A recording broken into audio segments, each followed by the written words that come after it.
गौतम बुद्ध ऐसे हैं जैसे हिमाच्छादित हिमालय। पर्वत तो और भी हैं, हिमाच्छादित पर्वत और भी हैं, पर हिमालय अतुलनीय है, उसकी कोई उपमा नहीं। हिमालय बस हिमालय जैसा है, गौतम बुद्ध बस गौतम बुद्ध जैसे। पूरी मनुष्य जाति के इतिहास में वैसा महिमापूर्ण नाम दूसरा नहीं।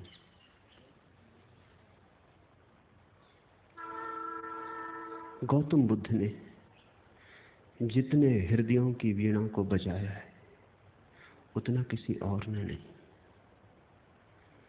गौतम बुद्ध के माध्यम से जितने लोग जागे और जितने लोगों ने परम भगवत्ता उपलब्ध की है उतनी किसी और के माध्यम से नहीं।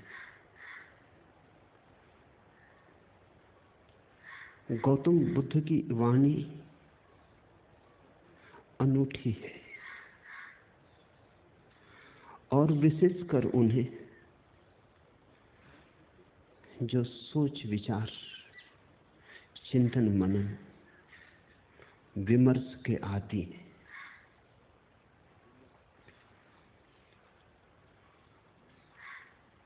हृदय से भरे हुए लोग सुगमता से परमात्मा की तरफ चले जाते हैं, लेकिन हृदय से भरे हुए लोग कहाँ हैं? और हृदय से भरने का कोई उपाय भी तो नहीं है। हो तो हो, न हो तो न हो। ऐसी आकस्मिक नैसर्गिक बात पर निर्भर नहीं रहा जा सकता। बुद्ध ने उनको चेताया जिनको चेताना सर्वाधिक कठिन है। विचार से भरे लोग, बुद्धिवादी, चिंतन मननशील,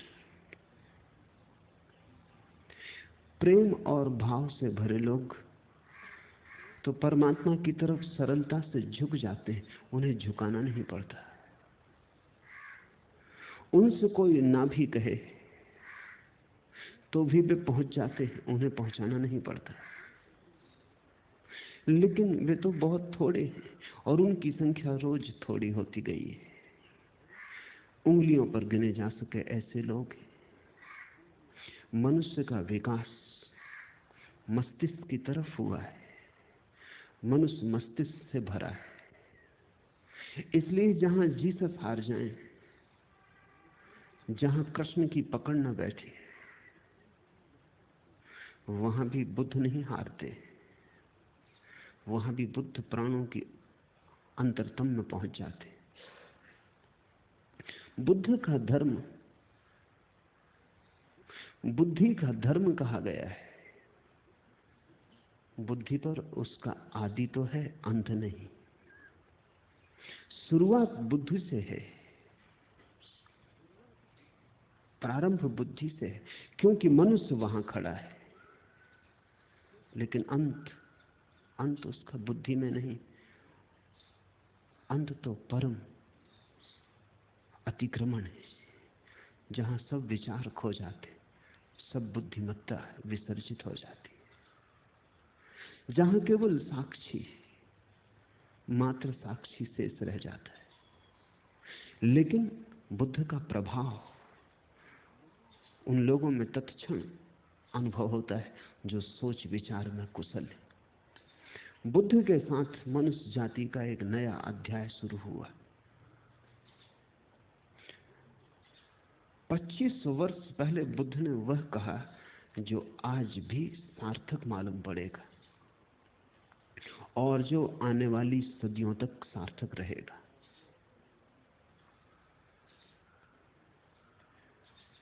बुद्ध ने विश्लेषण दिया, एनालिसिस दी, और जैसा सूक्ष्म विश्लेषण उन्होंने किया कभी किसी ने ना किया था और फिर दोबारा कोई ना कर पाया। उन्होंने जीवन की समस्या के उत्तर शास्त्र से नहीं दिए, विश्लेषण की प्रक्रिया से दिए।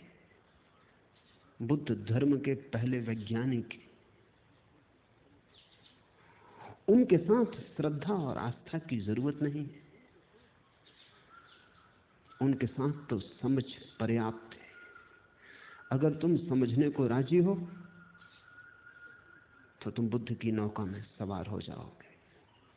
अगर श्रद्धा भी आएगी तो समझ की छाया होगी, लेकिन समझ के पहले श्रद्धा की मांग बुद्ध की नहीं। बुद्ध ये नहीं कहते कि जो मैं कहता हूं भरोसा कर लो। बुद्ध कहते हैं सोचो, विचारो, विश्लेषण करो, खोजो, पाओ अपने अनुभव से, तो भरोसा कर लेना। दुनिया के सारे धर्मों ने भरोसे को पहले रखा है, सिर्फ बुद्ध को छोड़कर। दुनिया के सारे धर्मों में श्रद्धा प्राथमिक है, फिर ही कदम उठेगा। बुद्ध ने कहा अनुभव प्राथमिक है, श्रद्धा आनुषंगिक है। अनुभव होगा तो श्रद्धा होगी, अनुभव होगा तो आस्था होगी। इसलिए बुद्ध कहते हैं आस्था की कोई जरूरत नहीं है, अनुभव के साथ अपने से आ जाएगी, तुम्हें लानी नहीं। और तुम्हारी लाई हुई आस्था का मूल्य भी क्या हो सकता है? तुम्हारी लाई आस्था के पीछे भी छिपे होंगे तुम्हारे संदेह। तुम आरोपित भी कर लोगे विश्वास को, तो भी विश्वास के पीछे अविश्वास खड़ा होगा। तुम कितनी ही दृढ़ता से भरोसा करना चाहो, लेकिन तुम्हारी दृढ़ता कपती रहेगी, और तुम जानते रहोगे कि जो तुम्हारे अनुभव में नहीं उतरा है, उसे तुम चाहो भी तो भी कैसे मान सकते हो, मान भी लो तो भी कैसे मान सकते हो। तुम्हारा ईश्वर कोरा शब्द जाल होगा जब तक अनुभव की किरण न उतरी हो। तुम्हारे मोक्ष की धारणा मात्र शाब्दिक होगी जब तक मुक्ति का थोड़ा स्वाद तुम्हें न लगा हो। बुद्ध ने कहा मुझ पर भरोसा मत करना, मैं जो कहता हूं उस पर इसलिए भरोसा मत करना कि मैं कहता हूं। सोचना, विचारना, जीना तुम्हारे अनुभव की कसौटी पर सही हो जाए तो ही सही है, मेरे कहने से क्या सही होगा। बुद्ध के अंतिम वचन है अपदीपो भव, अपने दिए खुद बनना। और तुम्हारी रोशनी में तुम्हें जो दिखाई पड़ेगा, फिर तुम करोगे भी क्या? आस्था ना करोगे तो करोगे क्या? आस्था सहज होगी, उसकी बात ही उठानी व्यर्थ है। बुद्ध का धर्म विश्लेषण का धर्म है, लेकिन विश्लेषण से शुरू होता है, समाप्त नहीं होता। वहां समाप्त तो परम संश्लेषण पर होता है। बुद्ध का धर्म संदेह का धर्म है, लेकिन संदेह से